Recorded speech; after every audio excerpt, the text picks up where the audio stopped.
Hi, and welcome back to the show. I'm Isabel, and I'm here today with Samantha Moe, a longtime friend who I met in Idaho, actually, at an Ayurvedic retreat. So I'm really excited to have you on the show today, Samantha. And Thank you. we're going to be talking about identity in motherhood. And I know how important this topic is to moms because I am someone who kind of lost herself in her identity as a mom and really over-identified as mom and lost all the other parts of who I am. So we're going to dive right in. Before we do, Samantha, will you introduce yourself to the community and tell them a little bit about who you are? Yeah, thank you for having me. I live in Minnesota with my husband and our 3.5-year-old child. So I'm a wife and a mom and a business owner. I'm a certified parenting coach. And my family of origin, there are 7 of us. So 2 parents, and I have 4 siblings. So I love this conversation about identity and motherhood. Oftentimes, as a parenting coach, I get to talk to a lot of moms and caregivers about their identity and tactics to create peace at home. And what's juicy about this conversation is that you and I get to talk about some of our own identity as parents and not just like the professional lens. Yes, exactly. Okay, so now my first question that I ask all my guests is what does empowerment mean to you? I love it. I have this big ampersand symbol at home. So ampersand is the and sign on your keyboard. And my Mm, sister bought it for me years ago, probably 15 years ago when I had left my original career of being a speech language pathologist and autism specialist and became certified as a parenting coach and life coach because I had this heart for kids early on in my career. And as I was working with kids who were having some challenging behaviors, my heart expanded to really support and serve parents. And I remember kind of wrestling with this idea of, but wait a minute, aren't I supposed to do this? I have a master's degree and I committed my career to this. And my sister said, yeah, but just like you've learned in coaching, you're a person of and. You mm, want to help parents and you want to help kids. You want to be a competitive rower and you want to have like a really rich family environment. So to me, empowerment means, and it means having the things that feel good in different categories of life. So we have gifts that we want to use in the world, and we see that our children have gifts, and we want to elicit those and have thriving relationships. So empowerment to me is the and. mm, not the but. I Yeah. I love it.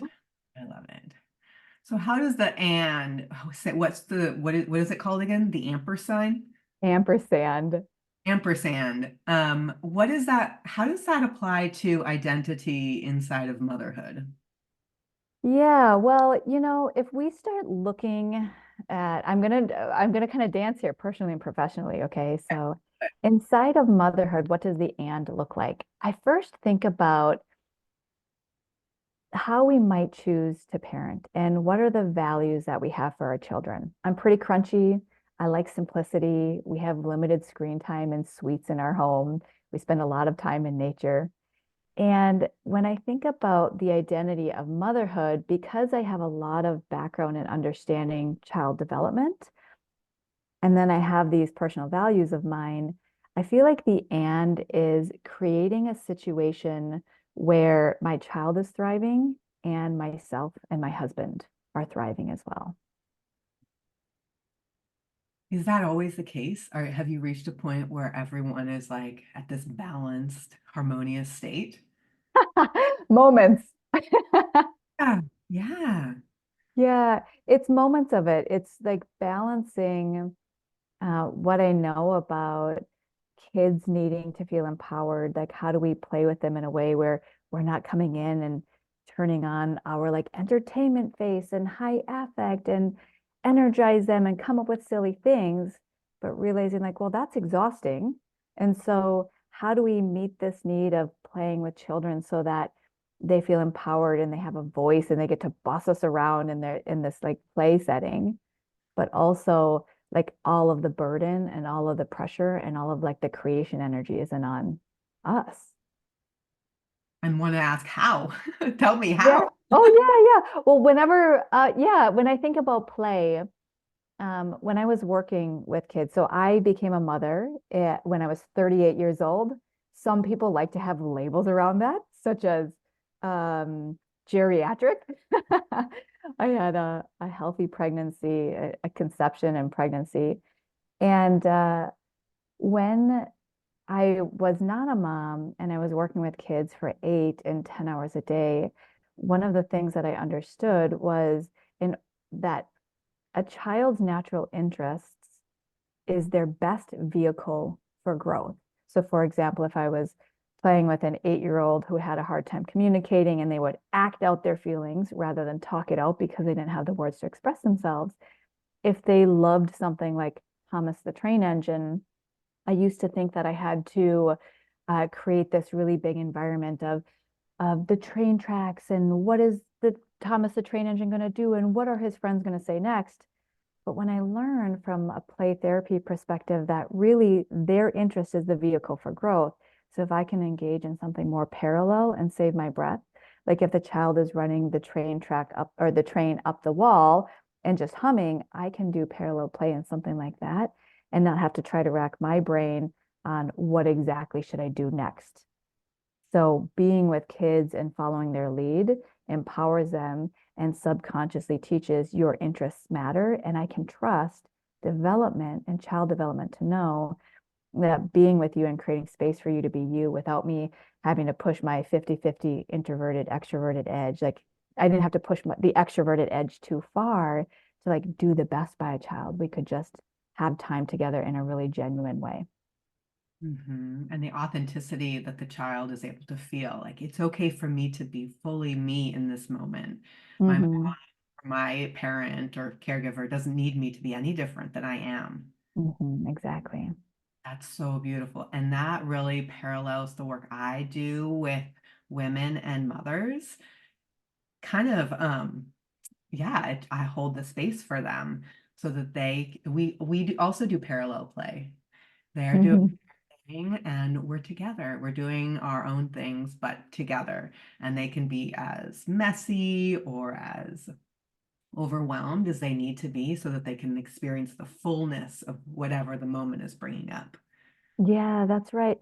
That's right. And I mean, when we're talking about mothering and empowerment in this age where there's so much comparison from something like a social media platform where you get it in a snap because you're seeing pictures, I think that when it comes to empowerment, it's important to always address where we might feel really bright and shiny, right? Like I love the type of simple play that we do in our family, and there's moments that are really hard. So when we can also parent in community and talk about where it's messy and where you stomped away or you chucked something across the room or where you're feeling lonely, like that's empowerment too, to have that full range, like you're saying, for us being moms or for the kids getting to be themselves. Mhm. Let's talk a little bit more about that, the full range. What comes up for you when you think about that full range? Yeah, I mean, I'll talk about a conversation I had just a few days ago with a close friend of mine here in Minnesota. It's known as the land of 10,000 lakes. So we were going for a walk around the lake and then we ducked into a little diner for some tea and lunch afterwards. And it's so easy for us to talk about as entrepreneurs, the two of us, we were talking about the things that are going well and the impact that we're having on our communities and how much that matters to us. But the other thing that's happening in my personal life is I've dealt with some autoimmune systems. This is so you and I met at an Ayurveda health retreat, which I Mhm. had signed up for this community because of some autoimmune struggles that I had been going through over the last 15 years that hit really suddenly. I was in my 20s. I was curled up on my couch in the fetal position, and I needed to move home from where I took my first job in California back to Minnesota to live near my parents to be taken care of as a 20-something year old. And as I've restored a lot of health over the years, but still keep niggling at like what's going on with digestion and fatigue in the afternoons. And, sometimes we're doing like hormone panels and blood testing and all of this stuff to figure out what's going on internally. I started an immunotherapy process with a holistic practitioner who identified what some blood work wasn't showing up, which is symptoms of Lyme's disease and chronic inflammation. And this affects your gut and your energy and all of that.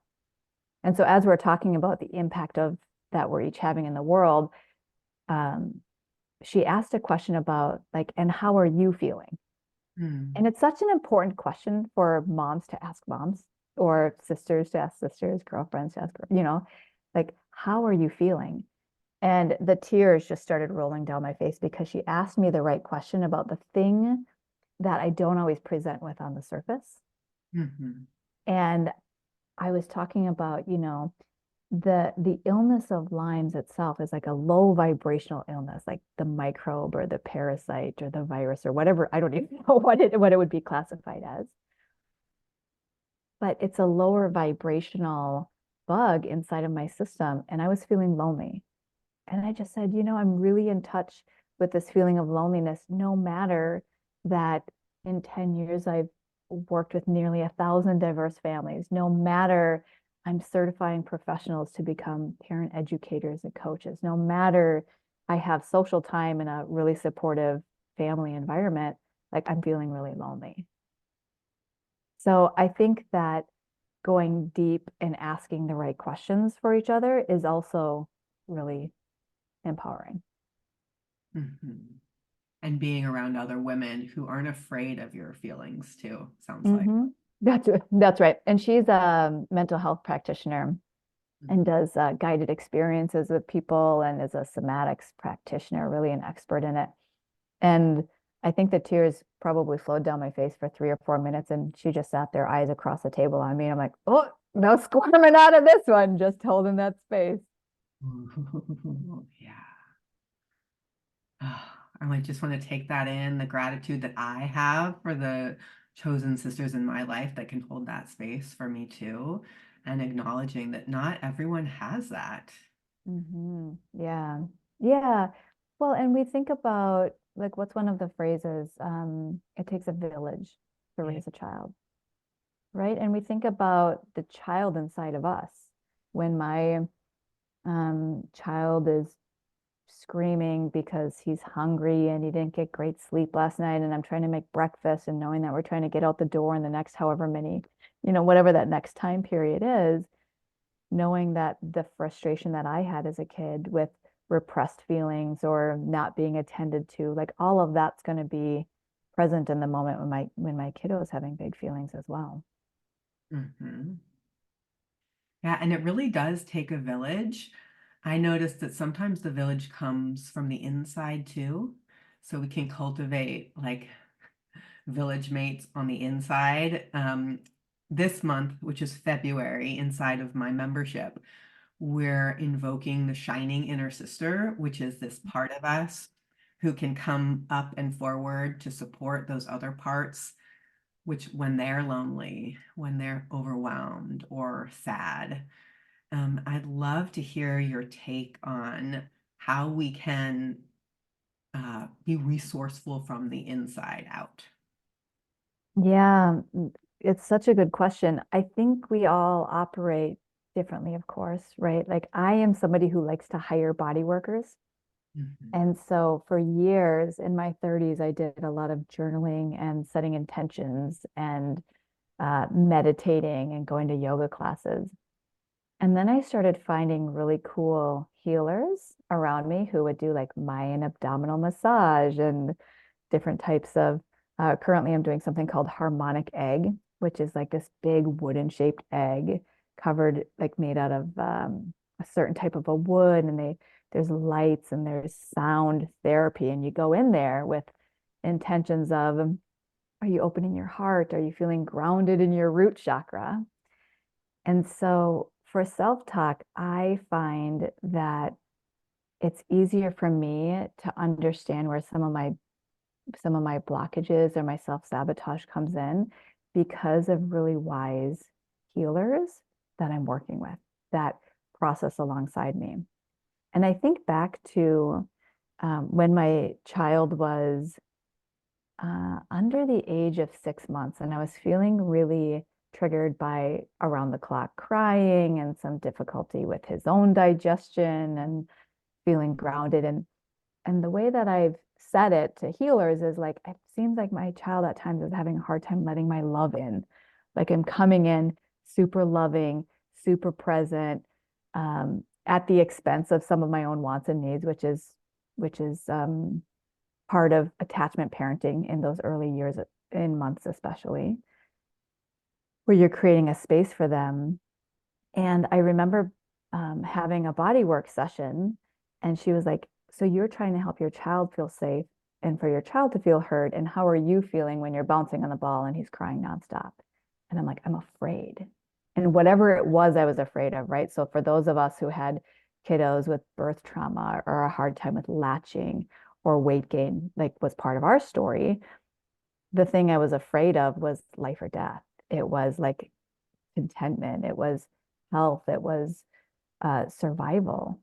And so the tears kept triggering that in me, like the baby cries kept triggering that in me, like this fear of survival, even though we were moving our way past those early scary months. And after a bodywork session, she was like, well, you're safe. And she's like, um, what was your nickname as a kid? And I said, Sammy. And so on the bodywork table, this healer was humming and singing, and she's like, Sammy, Sammy, like in this playful tone, like, come back, you're safe, you're safe. And because she like sang over me in that way and called that childhood part of me that didn't feel safe to the surface, I was able to link that with bouncing my child on the ball soon thereafter, where I'm like, oh, here I'm shushing. I'm not sure. I didn't do shushing actually. I was doing humming with my child because I didn't shush. I didn't want to shush the noise. I didn't want to shush the tears away from him, but I wanted to help soothe him. And so as I'm humming to him, I heard in my voice, like, Sammy, you're safe. Don't just tell your kid you're safe, but tell your inner child you're safe too. And then, so this thing about safety, what else makes you feel safe? Like, what else made you feel safe? Yeah, well, you and I were talking about letting like that radiance come out of you, and how do we do self-talk in this month of February and having self-love and self-acceptance. So for me, it's noticing, what am I teaching my child, what's important to me, and am I using those same words and speaking them into my heart? Yeah.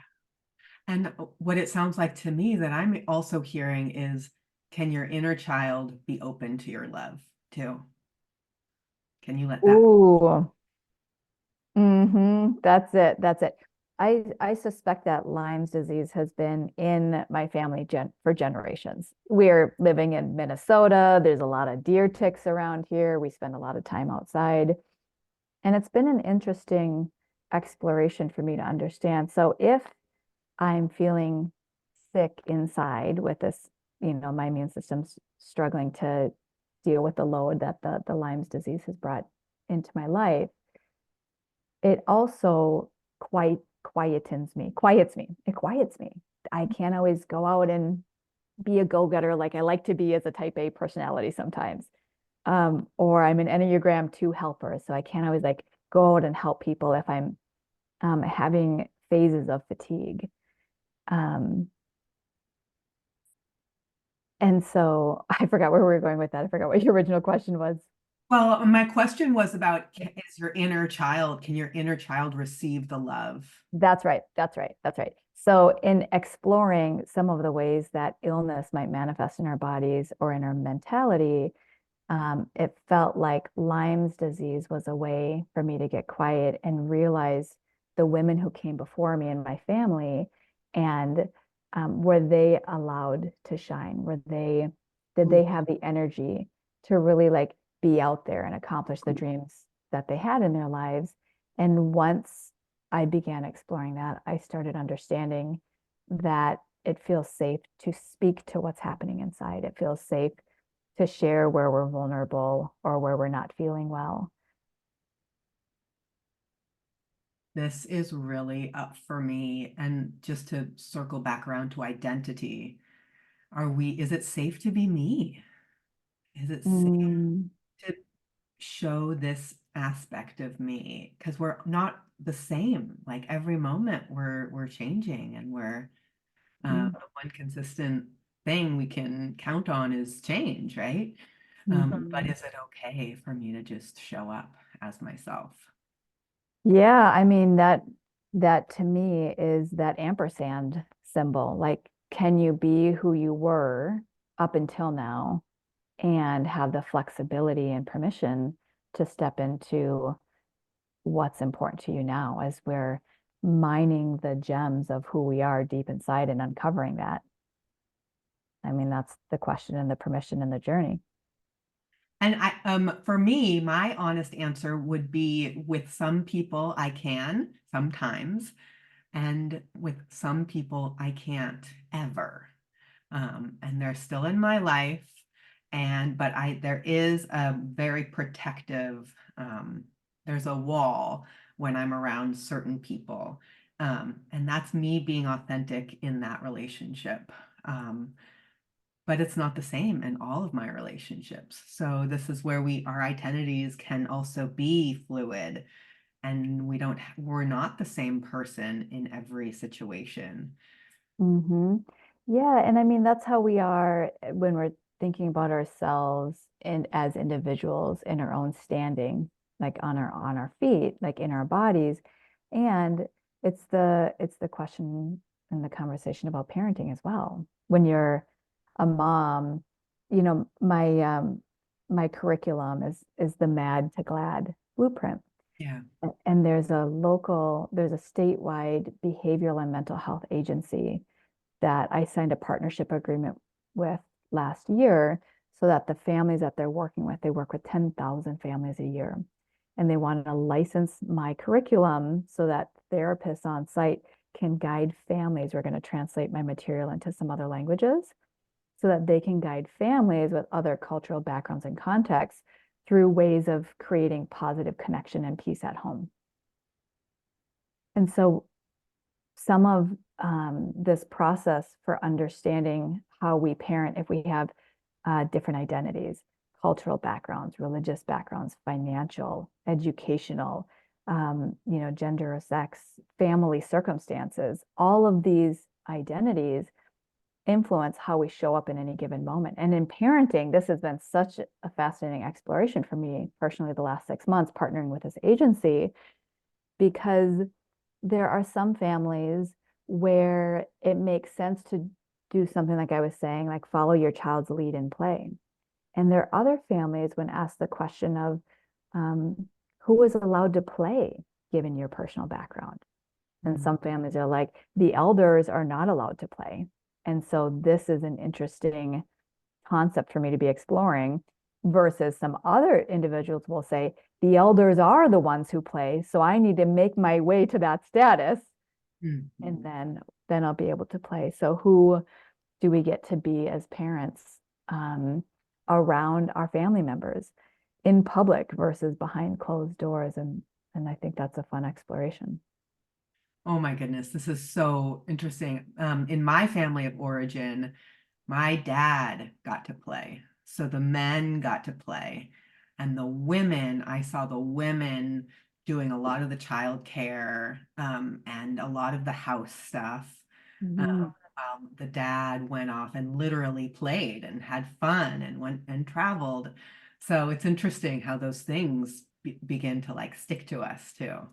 And we Mhm. Yeah, yeah. And so do we get to who do we get to be? Who can I feel safe when I'm my family knows me as being pretty earthy. So, and I don't respond to text messages the same day typically. I might not even see it for a couple of days. And like I'm allowed to have that identity in the personal realm, but then when it comes to the professional realm, like that doesn't work. There needs to be a faster turnaround with something like emails or voicemail messages.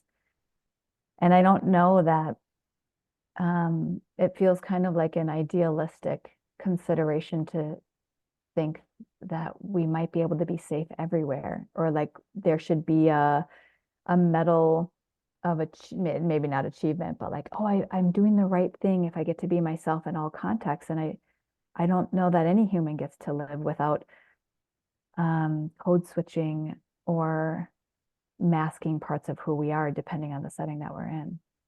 Mhm. Mhm. So a little bit of normalizing around that masking piece, like Mm-hmm. wrong or bad. If you're Mm-hmm. Mm-hmm. Yeah. Tell us a little bit more about the mad to glad. Oh, yeah, yeah, yeah. So I had started my career as an autism specialist. And what it means to be a speech language pathologist and specializing in autism is that the goals we were working on with kids are like breaking down social skills. So here's how you have a conversation, and I cut out pieces of paper and make it look like a sandwich. And like the top piece of the bread is the greeting. So when you're talking to somebody, you use a greeting. And then the inside of the lettuce and the turkey is like ask them a question and then comment and respond, what was your favorite animal at the zoo? And then comment, here's the lettuce. This is my favorite. And then at the very end, like a little piece of bread, paper. Now do your closing. It was nice talking to you. And so after working with kids and breaking down social skills for years, one of my stumbling points was understanding how do I navigate these moments where kids are melting down, where they're like literally on the floor at my feet, screaming those things you never want to hear a child scream at you in public. You know what that's like as a parent. Yeah. Um, and like, how do I break this down into steps so that there's fewer moments where this child is mad for their own well-being, and there's fewer moments where I'm feeling mad, wondering like, am I in the wrong line of work? Or again, as parents, we think that like, I don't think I knew what I was signing up for when I actually signed up for this. Can I do this forever? Like we have those moments of doubt and confusion and self-questioning. And so, Mad to Glad Blueprint, the curriculum that I created, answers the question, what are we missing with kids when they're having really challenging behaviors? What is it that they need to help their brain feel calm and safe? And I call this calming fire in the brain. Like, what are the step-by-step tactics that we can use as parents to calm that fire in the brain so that they can feel safe? Because from there, self-regulation and self-control can begin to have some neural pathways or some skills shaped around that. And so it's 8 pillars that I teach parents and certify professionals in to give us some pre-escalation strategies so Mm. that there's more listening and positive relationship and development in children. And it's coming up. Is this Yeah, opening? yeah, yeah. So I run a cohort. It's an 8-week parenting series. I run it every March and October. And so at the time of this airing, we're right around the corner of having a community of parents learning some tactics together and then getting some personalized coaching where we get to listen in on each other. Like, all right, so what do you do with your 8-year-old when you're having a hard time getting out the door? And then we figure out like, and how do we apply that to a 4-year-old who might have a certain diagnosis, or the child who has anxiety and it's not that they're externalizing behavior, but they're going inward and ending up in tears. And we'll have a link to that in the show notes. So this Thank is you. really for any mom who is parenting and having some struggles. Is that Yeah. That's right. That's and right. wants community around it? That's right. Okay, we're going to slowly taper towards our closing. Samantha, Mhm. is there anything you want to say before we end? Yeah, in thinking about all of the moms in your community, I was thinking about my mom, and my mom is still alive. And I remember um, these moments early in my career when kids were having meltdowns. I remember going into my office and putting my head in my hands and turning the light off and like, oh, kind of having that doubt. Did I really sign up for this? I liked John Lennon and the Beatles. All you need is love. Yeah. And I was like, I mean, my mom really demonstrated that and raised us 5 kids plus 5 daycare kids. And one moment when I was really wrestling with myself at my desk with my head in my hands, I heard my mom, Cheryl's voice in my head answer my doubt. Her voice said, Samantha, every child has gifts and you can learn to draw them out. And it was interesting because that's where some of my happiness and feeling unconditionally loved stemmed from, was the way that my mom communicated with me, teaching me in the years right before puberty hit and before I kind of like leaned out and got to upgrade into my teenager sister's skinny jeans and things like that. I remember conversations over the stove when we were preparing supper for the whole family where she's like, you know, you're loved just the way you are, and you have gifts, and some of these things that you're worrying about, I hear it. If you need an action plan around it, we'll talk about it. But like, you have gifts and you are loved. And so professionally, when I have had those wrestling moments, I've heard her voice in my head that every child has gifts.